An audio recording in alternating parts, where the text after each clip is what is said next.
What's up, everybody? I'm former quarterback Malik Rosier, and if football, sports interviews, and having a good time interests you, then make sure to click the like and subscribe button as it really does help support this channel, and it also makes sure that you guys never miss a new video.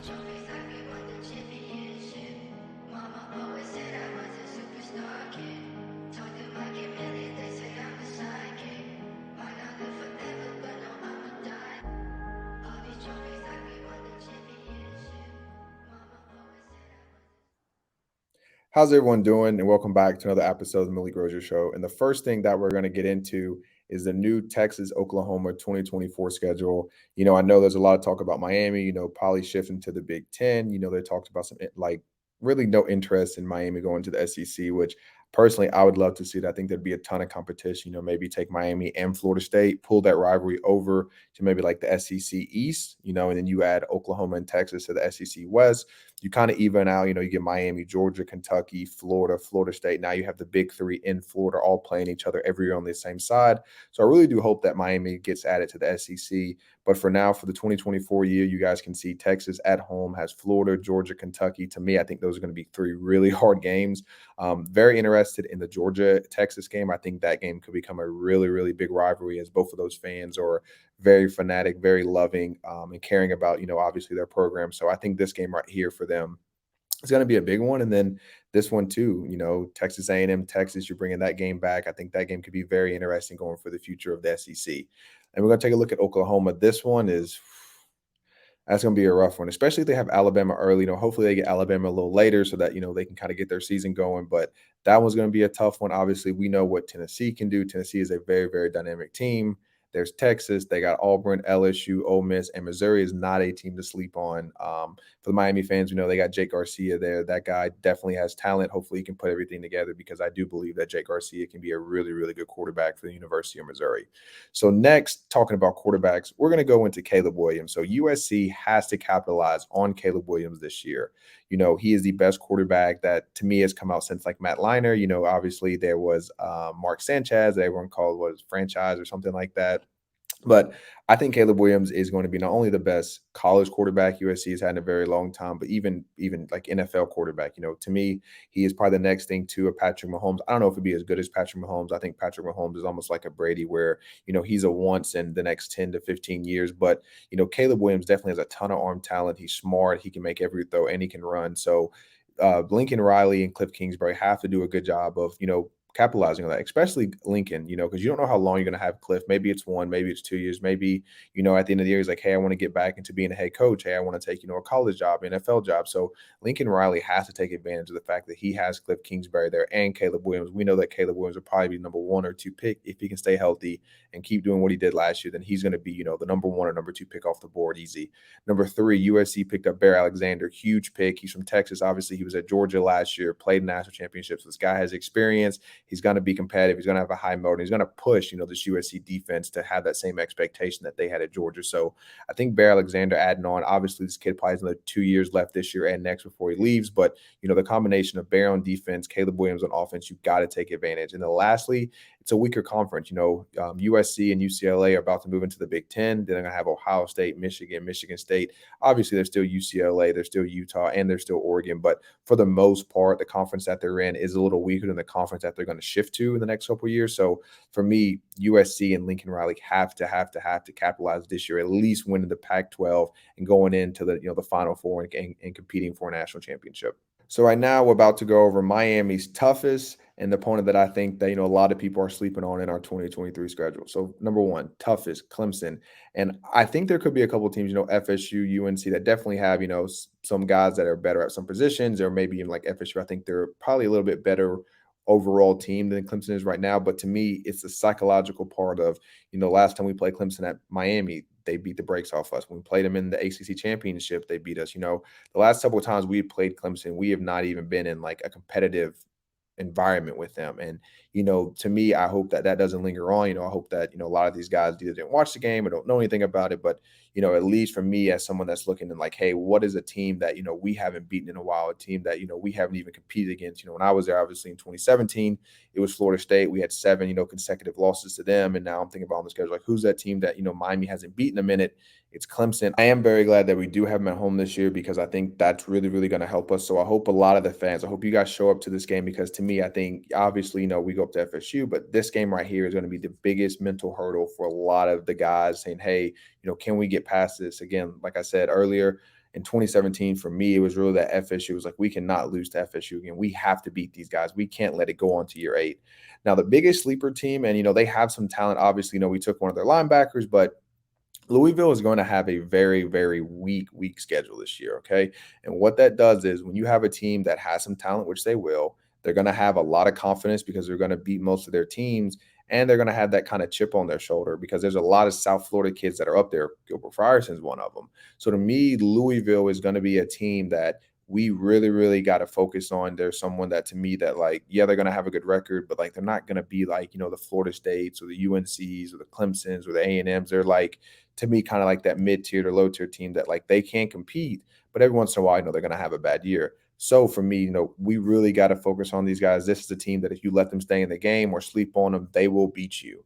And so I think that this is a team that, could give us some troubles whenever we play them. And they're going to be a team that, they're going to have a good record. But when you watch them, when you watch who they play, they're going to be like, oh, they're playing, Wake Forest, or, oh, they're playing, this team. And they're not going to have like a very, very tough strength of schedule. And so to me, I think that's going to allude to, oh, this team should be easy to beat, or, oh, like we have better players in the teams that have been playing, so we've been beating them. But we also got to remember the psychological part of a team that is catching fire and a team that is winning and a team that, things are starting to click for them on cylinders. That's what I can say about the 2017 team is that we didn't have, the best team always, or like if you go position by position. But what we did was we were winning, we were clicking, the offense was rolling, the defense was getting turnovers. You have a team that is confident and that, obviously has a little bit of luck and a little bit of charisma going for them. It's very, very hard to stop. And that's kind of what I see in this Louisville team as like they could be not only a sleeper for our schedule, but sleeper for the ACC in period, just with their strength of schedule. And if, they can luck around and beat one or two teams that, they shouldn't beat this year, I think Louisville could be a team that, does some damage inside the ACC. We would take a quick break to thank our sponsors, DGen Sports. DGen Sports is an exciting NFT project that combines real-world sports and NFT culture. Behind an experienced leadership team, the project just launched their 3rd season and offers free-to-play sports prediction prizes every month. They gave away a $250 NFT for the Masters alone. Follow them on Twitter at DGenSportsIO. So now we're going to go over what makes a good OC. And so for me, number one, especially in college, it's the ability to recruit. If I can get better players than you guys, if I have 6'4" receivers that are running 4.2s, I have 6'6" linemen that are 300 pounds and that can move. I got a quarterback that is a Joe Burrow or someone like that at TVD that is hitting a lot of targets. I got a really good running back.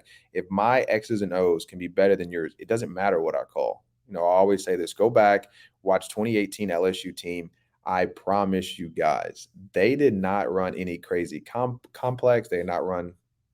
Go back and watch the 2017 LSU team. They did not run any crazy plays. They run a lot of slants, a lot of stops, fades, and comebacks, especially with Jamar Chase. You know what I mean? So, like, they were able to be super simple because they knew, hey, we can beat these guys. Hey, if we can have our guys be really good at what they do, be really simple and play really fast and be, lastly, really efficient with what we do, because I have better players, my play calling becomes a lot simpler. I can sit here and call slants on the backside of RPOs, and I know, hey, if you load the box, I'm throwing a slant to Jamar Chase. If you don't load the box, I'm going to hand it off to, at the time, I think they had Edwards-Helaire. So, like, I got a really good running back. Obviously, I got a really good offensive line, and people are scared of my quarterback because Joe Burrow was lighting it up. So they have better players, and the players struck fear into the eyes of the defense. It wasn't necessarily the offense. Yes, the offense was really good, but the players made it good because, LSU was able to recruit and develop those guys. So to me, recruiting is number one. To me, I think that if you can out-recruit most teams, you'll beat most teams. Next, it's situational calling. So situational calling comes into, when it's like an Alabama versus a Georgia, a Miami, Florida State, a Texas A&M. Like when you have two really good teams that are about even, maybe, one position is better than the other. Maybe you got maybe a better slot than their safety, so that's the mismatch. Or maybe you got a better X in their boundary corner, so that's the mismatch. Or maybe, your left side of the line is a little better than, some of their two or three, their defensive tackles. So that's what you're going to lean on is the run game. So being able to know what your strength is, where their weaknesses, and also where you are on the field. So are you in the green zone, which is from, the 40 to the 40? Are you in the red zone? Are you backed up? Like, what are your play calls in those situations? And only in the situations, like what down and distance, because a 1st and 10 on the 40 is going to be a lot different than, a 3rd and 5 on the 55, or my bad. It's going to be a lot different than a 3rd and 5 backed up on like the 47, almost close to your 50. So to me, that's kind of where, situational play calling is really, really important, knowing when to, kind of take your chances when your defense is playing good, how your offense is feeling, but also, hey man, our defense is lighting up. We're struggling a little bit, let's call something safe so we can punt them, pin them down, see if our defense gets us to stop and give us better field position. So that's where, to me, situational play calling is very, very important. Number 3, charisma. This is one thing that I give James Coley the best, and also helps with your recruiting. But, once you get these guys on campus, yeah, you did all the lovey-dovey talk. Yeah, you made these guys feel like at home. But now when you get on the field and you're cussing these guys out, and these guys are, hot, sweating, and they're making mistakes, and, they're getting up and they're running hard. And like, can you still keep these guys energetic, loving football, happy about where they are? That's one thing that, a really good coach to me is able to do. They're able to make a kid that, maybe he's making mistakes. Maybe he's struggling a little bit in the classroom. Maybe he's homesick, because a lot of these freshmen, especially like myself, I wasn't from South Florida. Making me feel at home, making me feel happy is something that I think is very important, especially for an offensive coordinator to have, because not only does he touch the quarterbacks, but he has quarterbacks, running backs, receivers, O-line. Obviously, most coaches bounce around, but really the offensive coordinator is a guy that everyone has to look up to, everyone has to gravitate towards. So you want a guy that naturally makes everyone happy and positive. And now I'm not saying that, you want this guy is just happy-go-lucky and BSing, but you want someone, even when shit hits the fan and, someone's hot and they're ready to fight, they can look at their coach and say, hey, like, coach, like, I'm here because, like, I want to get better, but also, like, I want to play for you and my brothers. Like, that's one thing that I really give Coley, man, was that, obviously I loved playing for the guys around me, but, the way that Coley treated me, I also played a lot of, my intensity and my passion. Also, wanted to play for the coaching staff is, I saw how much they gave back to us and how much time and effort and energy, they put into game planning and making sure that, the attention to detail was there. So the last one is knowledge and experience. And the reason why I put it at the bottom is because I know some really good offensive coordinators, they're just young, you know what I mean? And they got some ways to go, and they're going to get better and better. But, obviously if you have someone that has been, an OC for 10 to 15 years, and they have a lot of knowledge on it, to me, that's good. But also the experience part. Maybe you have an ex-player that's been in some certain situations. To me, I think that part too is very important. You have someone that, hey, like kind of like what they did with Tom Monken. Tom Monken was, an OC, a head coach. He then went to the NFL. He came back. I don't know if Monken ever played, and I think he did. So I could be wrong. But, Monken had a lot of experience just bouncing around from school to school to school to school. So they gave him a lot of experience, but also a ton of knowledge on different offenses, different ways to run stuff. And so I think that was really, really big on, a lot of what made Georgia successful was the knowledge and experience that Monken had. Obviously, Monken was super likable. The guy is funny. The guy used to keep me in meetings all day laughing. He's great with situational play calling. You guys go back and watch him in certain situations. He was really, really good at capitalizing. And obviously, Georgia's great at recruiting. They always had top recruiting classes. So when you're adding all 4 of these together, you're going to have a really, really good offensive coordinator. So, that to me is what really makes a good OC. And then I have some questions like, what do you guys think makes a good OC? What is your top 4 things that you said, hey, this is what I look for in an offensive coordinator? So now we're talking offensive coordinator. What I'm about to do is I'm going to break down some plays from you guys. I hope you guys kind of like this section. This is going to be a new section that I add. Depending on how you guys feel about it and what you guys think, we'll keep adding more and more plays, and I'll keep, kind of educating you guys on, how I would teach offense and what I've learned over the last couple of years. So the first play we're going to go over for all the Miami fans, you guys should definitely remember this play. Gun tray left, $50 sleigh. And for today, all we're going to talk about is coverage, formation, protection, and play. Okay. So coverage, I'm thinking cover two safeties high, linebackers slightly shaded inside. My slot guy is letting me know that, hey, these guys turn out. Most likely the defensive back, is going to have this out route. So from there, now let's look at the play.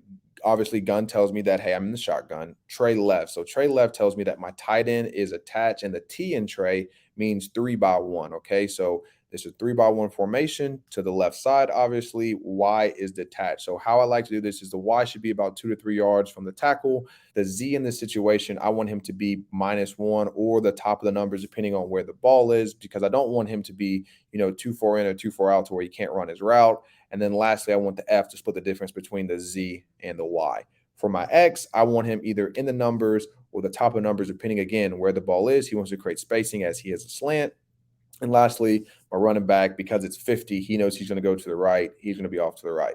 So we're going to talk about Dallas. And the reason why Dallas is to the left is because it's gun tray left. So the first concept is the Dallas concept. It is attached to the left side of the receiving core. So from here, the Z will know, hey, on Dallas, I have a mandatory outside release. I have to go outside. I cannot go inside, because if I go inside on this, like you see, it's cover 2. If I go in, that defensive back's eyes is inside watching literally this F turn out into him. So he has to go outside. He has to make sure that this defensive back turns his back. This is one of the routes that I say you got to fight through contact. You got to make sure that you always go through his outside, even if he's fighting you on this one, okay? For my F, we're inside foot up. We're 4 steps. We're rolling out. We got a 5-yard out route. For my Y, we're pushing vertical. We really want to get into this guy. Obviously we don't want to be too much in, but we want to kind of get our flipper in and be able to kind of get on him and press off, okay? So we want to close the distance. These linebackers most of the time are not good at running, and we're going to start using this too to start stacking up on our crosses and different routes like that. But for now, it's an underneath route. I want you to kind of break down away. If he is on your back, you can break a little bit more flat, but I do want the downhill angle, as I do not want him to undercut you. On the backside with my X, we got a 3-step slant, press vertical, slight stem inside with where he's at. Most likely on this backside, the ball's not going to come to you. For my H, we're not worried about anything. We're free releasing. We're in the flats, 50-51. Obviously, 50's to the right, 51's to the left. The line now, this is where it comes into a big play, okay? So as a quarterback, what I'm thinking is the middle of 3, okay, and 50-51. So for here, I'm going to Mike's left. Now, if I am thinking, hey, this safety could roll down on the backside. So to my X, the safety could roll down the field defensive back, and the safety that's on the left hash could roll to the middle. Maybe I mic this right side linebacker because maybe I think he's going to blitz.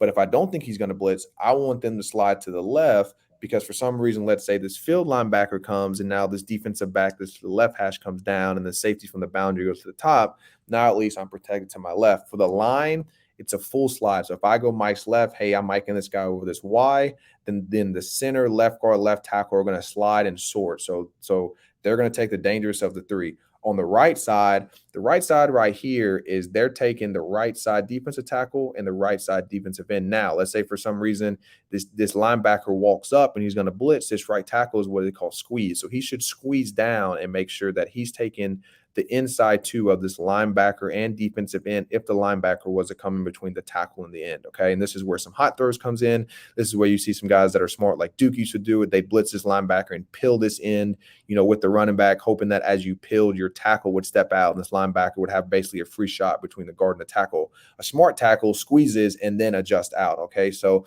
this is where, a lot of the quarterback protection stuff really comes into play, and knowing like where you're high, where you're sliding to. Protections can really, really save you if you know what you're doing. So next, here is a traditional cover 1 look. Same play, gun tray left, 50, Dallas slate. Now, the guy I would mic is a guy right to the left of the center, okay? Because if you look at the defensive back to over the Z has a guy, obviously the F has a guy over him, the Y has a guy over him. If you go straight up over the H, he has the right side linebacker, and then this defensive back is off. Maybe this is Amon Richards over here or whoever, and he's off, but he has a man, okay? You can kind of see that I probably should have put that defensive back a little closer, but he has him in man. The guy that could really come is this left side linebacker, so I want to make sure that I mic him so that my line slides left. Now, for some reason, if I think this right side guy is going to come, I can slide my line right. But what would happen is my center, right guard, right tackle would then pick up the defensive tackle to the right, the defensive end to the right, and the guy that you decked, leaving this left side guy open. Okay, so that's just where you got to understand how people like to blitz, if they could blitz, what they like to do. From here, what I always like to do is, whenever you read this, watch the guy that has no one to cover. Okay, so when you're working this concept, and I apologize, we're going to go back real quick. In cover 2, the way we're going to work this is we're going to work the field only, okay? This backside's dead. We're going to go left, right with our footwork. We're going to work F to Y. Okay, so when we're working gun tray left, $50 slay versus cover two, maybe you take this whole shot. If this guy squeezes, he's off the hash. You can hit it. Usually you want to hit this around like 12 to 15 yards. Right off when the DB likes to peel off and the safety's getting too top. If you pass about 20, 22 yards, this defensive back usually is going to pick it. So maybe the whole shot, but it has to be fast. If not, we're thinking F to Y to run it. Okay.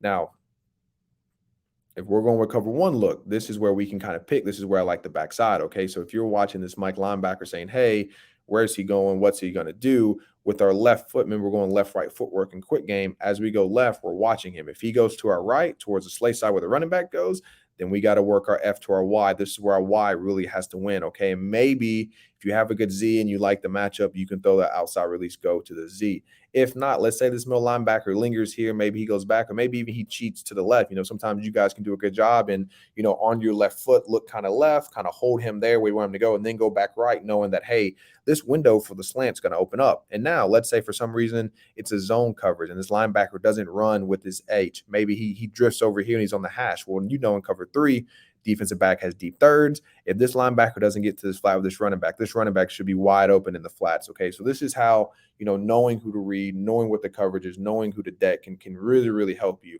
And I will say this, let's say it's your pure cover one, the linebacker to the left that you deck, he blitzes, I would work the slant. Or maybe the out route, but I really don't like the out route in this situation.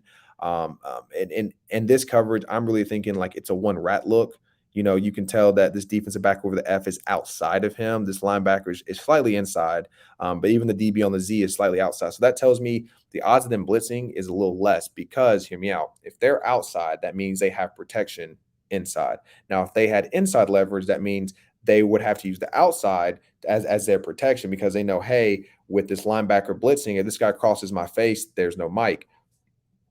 But if we're in a one rat look where this Mike's not blitzing now, the guy that we deck isn't blitzing and he's more reading our eyes, now I want to be outside leverage because, if you run this slant, you're running right into this middle linebacker that's going to take your head off. Okay, so this is where, again, the leverage of the linebacker, the leverage of the people on your slot can really, really help you understand what the coverage is. Now, this could be cover three with the defensive back, to the field being way off. Maybe he's scared, these guys being outside. Now they could tell me possibly cover three. So the two coverages I'm thinking here is cover three and cover one rat just because the defensive back is outside. So it tells me, hey, if this guy runs out, this defensive back over the F probably has the flat. So he's going to go ahead and cheat over there so that, hey, I don't get beat outside. He can beat me inside. If he crosses my face and goes inside in cover three, this outside linebacker right here, the Sam, will now have the hook curl where he's running into. So that's not my responsibility. So this is where I not only understand where the safeties are, but also understanding, where the leverage of the other guys on my slot guys, especially, that'll really give away a lot of coverage and a lot of tendencies. Okay. So now we're going to go into one more play that I really like. So the next play is gun demon right, 560 Y cross. Okay. So gun demon right, the Y sets the strength. The Y is to the right. There's the Z. We got the F in the slot, the X to the boundary. Okay. So on this play, we're thinking cover two. And on cover two or two high look, we really like this. Okay. We really like the post because it puts this defensive back in a lot of basically issues, especially the safety. Okay. So the way we're going to read this and progress this is the X has a post. That's our first read. The F, you have a 4-step out. Okay. You're rolling out of it. You're number two. More of a glance look. Sometimes we throw this in zero. I would say I've barely thrown this. I've thrown this probably once since versus Virginia Tech. Actually, Chris Herndon scored on it. But we ran cross and, they had a guy on Chris and he was kind of bad and threw it out there and he was wide open. So next is the Y. So with the Y, this is very, very big. So we're thinking under Sam. So we're going underneath the first linebacker. We're over top of the Mike. But the big thing is right here is it's zone. So in zone, we want to eat grass. Okay. We want to put this defensive back in basically issues. What we don't want is the DBs and linebackers for them to get some depth, us be our route to show, and now we're on top of each other. So in a zone coverage, we want to make sure that if we're the Y and we're on this cross route, that we really want to eat some grass. Usually I would say be around 10 to 12 on this route. But for this one, you want to be around 14, 15, really climbing up, if that kind of makes sense. For the backside, we got the Z, you got 12 back to 10 curl. The big thing is with our curl routes, we want to come back to the quarterback. We want to make a direct line, So I would say if you want to come slightly down your stem, that's fine. But we really want to make sure that we're creating a direct line between quarterback and us so that, the defensive back cannot undercut us. Lastly, running back. This is 560, so you're to the right. Now the line here is going to slide away. So the guy that we're going to deck right here, for me, it would really be this left side defensive back just because he is a threat to blitz. So we would mic left. We would know that, hey, this running back has -1. So the running back would have the mic. So hear me out now. So in this situation, if one comes to either side, we're good. And what will happen is we'll lose the back. If two come to the side of the back, we're hot. Okay. So for some reason, if you think, hey, they're going to bring, strong scrape, they're going to bring Mike and Sam off the edge. What we'd want to do is we'd want to completely slide. And when I was there, we'd call it Ricky. Hey, we're going to go Ricky, Ricky, Ricky. And it would slide the right tackle, the right guard, and the left guard, right tackle, right guard, center, and left guard all over to the right. The left tackle is basing on by himself. And sometimes I would even tell the running back, hey, chip and release. But that's a little bit more complex. But for right now, the only way that we're really, really going to be hot is if they bring two to either side, as obviously, we're not doing a full slide or full line slide. Okay, so from here, the full progression is X, F, Y, Z down to the back if he gets out. Okay.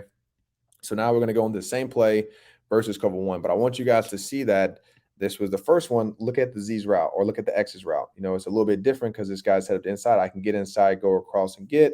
Look at this route. See how he's a little more climbing grass. Now, when we look at cover one, this one's going to be a little different. Okay, so he's inside now. He's not head up to outside of me. So I'm still going to stem him, because if he goes in, I want him to go in a little bit. And then I'm going to press vertical and I'm going to run my route. Now for this Y, this is really big because if we think someone's on us, as we go in, if he starts to squeeze us really hard, we have to press vertical. We want them to get their hips going vertical because we know where our route's going.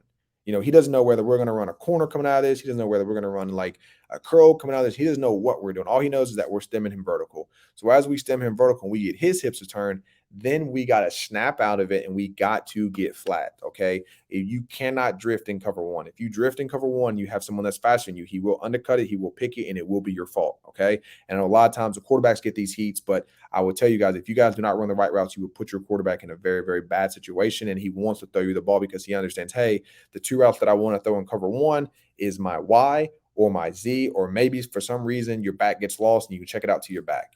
For the most part, we're thinking this right side of the field. But the good news is that we got to have good feet and work left to right because where's our routes going, especially with the Y route is coming to our left. Okay. So just because we're thinking, hey, most likely we're going to work our Y to our Z. If you think that too early, you're going to have bad feet and you're going to be behind him. So still look to the left so your feet get over, then work left all the way back across to your right.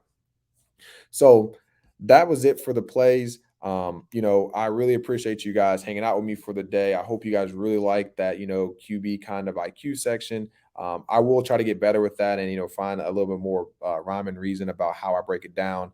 But let me know if you guys like it. I will add, 2 or 3 more plays, maybe even next week. We'll go into some run game as well. So I hope you guys have a great time. Also, I have 2 sponsorship spots left open for my YouTube channel. If you guys want, it's only $50.